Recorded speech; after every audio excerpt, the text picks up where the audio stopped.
Aconcagua was really part of this larger vision, trying to expand observational networks to the highest reaches of our planet. So there aren't very many weather stations worldwide, full stop actually, considering how important the weather is to our everyday lives, you know, to the flights we take, the clothes that we wear when we step out the door, the danger that comes from extreme weather, whether it's flooding, high winds, high temperatures. There's only in the order of a couple of tens of thousands of weather stations worldwide distributed across that enormous Earth's surface area. When it comes to high altitude, that number falls off precipitously.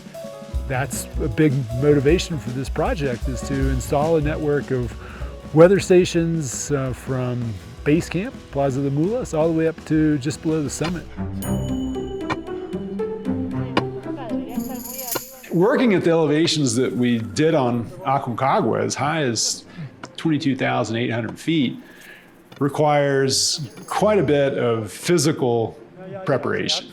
It's important to be able to work when we get there to install the sensors, and then even more important than that is to have the ability to recover. Pluvio 2 and the Parzival go on these pipes, you know, they mount on the pipes. And it's not like you can back up a concrete truck and pour a slab up in these areas. And so, but even just a minute, you know, at that altitude, if you're digging hard, takes a huge toll on you. But what happened to you pacing yourself? The precipitation station that we installed at Camp 2 at about 18,200 feet or so. If I'm not mistaken, it's the second highest precipitation monitoring station in the world. From a research standpoint, one of the really exciting characteristics of especially the Pluvio weighing precipitation gauge that you see back here is its high resolution. We get 1 minute measurements of precipitation accumulation.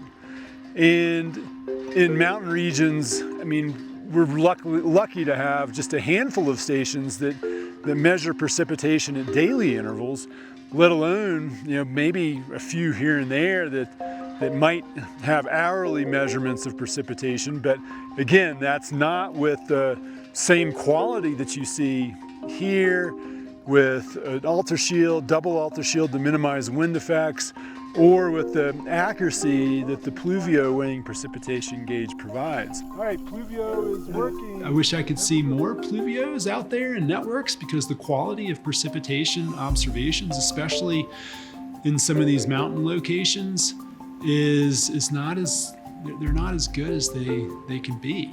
So the Pluvio 2 is incredibly important, and that's been just the workhorse sensor that I have used to measure precipitation. The other kind of workhorse instrument just that I've incorporated in nearly all of my stations is the Parzival 2. And one of the most important variables that we're excited to measure with this instrument is how much rain is actually falling now at this elevation. We've had no observations to do that in the past. Whatever type of precipitation falls through that laser beam, the sensor knows exactly how much of the laser beam is impacted, is blocked, and for how long. And using that information from the particle size and the fall speed, we can get a pretty accurate determination of the intensity of the precipitation and the type, whether it's rain or snow or graupel or even hail. Do you have a look at solar Are you looking at the minute data? Yeah. Yeah, nice. 1 minute solar radiation data. It's extraordinary. It's perfect, almost perfect profile. Maybe some. The CNR4 from Kippenzonen is installed on our highest station at the summit. This is just right at 22,800 feet, and so it's the highest station outside of the Himalaya. Until we had these measurements, we weren't able to really quantify exactly how high. And it turns out that on Everest, we started to see values that were greater than we would expect at the top of the atmosphere. right? Okay, so is this just an isolated phenomenon here in the Himalaya? Well, as soon as we set up the stations on Aconcagua, we began to see similar values that were at times higher than what we know is the maximum at the top of the atmosphere. And it turns out that these interactions between snow and ice on the ground when it's present and also cloud cover can result in some extreme values of irradiance. We call these over irradiance events. And so this is only something that you can really begin to gain a better appreciation of by having multiple measurements at sites at different places around the world.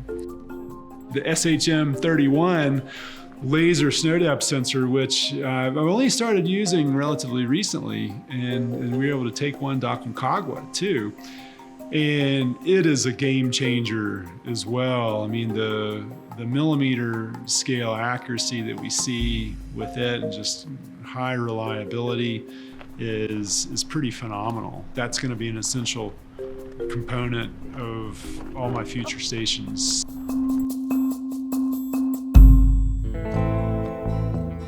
I mean, these stations that we set up on Aconcagua, nobody's going back until probably December, the earliest. And so that's 9-10 months. But if something stops working, it's impossible to send somebody out. And that's one of the fundamental challenges on Aconcagua. And that's why we have to have sensors that are durable, that can survive these extremes. And we have confidence in the OTT Hydromet products because we've used them in other mountains around the world. And they have performed very well there.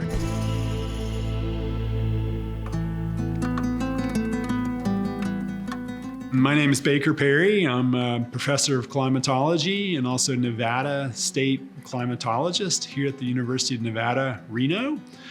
I'm also a senior research associate in the Research Institute for Energy, Environment, and Economics at Appalachian State University, and I'm a National Geographic explorer.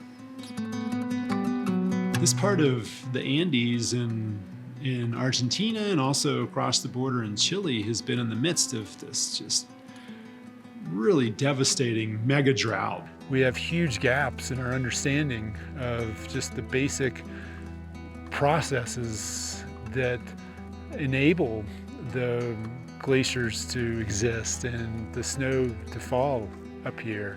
But we've never had direct measurements of this before, and so now these weather stations will allow us to really quantify, and that will allow us to really improve projections into the future for water resource availability, for the health of the glaciers, and many other really important scientific topics. A key partner, of course, in this whole Aconcagua project was Yanigla, which is the Argentine Snow and Ice Unit within their National Science Foundation. And they're tasked with monitoring glaciers and water resources, and they already have quite a number of weather stations in the mountains in the central and southern Andes there of Argentina. And so their team was absolutely fantastic. They were very keen to collaborate on this project, and they're the ones that have now taken ownership of the weather stations and will be responsible for the ongoing maintenance and operation. And also we anticipate that they will lead a number of the scientific publications that come out of this project. Another key partner that came on board is the Department of Irrigation for the province of Mendoza. And they're the ones who are responsible for forecasting, for projecting, for managing the water that comes off of the mountains on a monthly, on an annual basis. And to do that effectively, they need the highest quality data that they have. from the community perspective and from the population centers, we recognize that the runoff from these glaciers and from the snow that falls up high is fundamentally important in sustaining those communities downstream.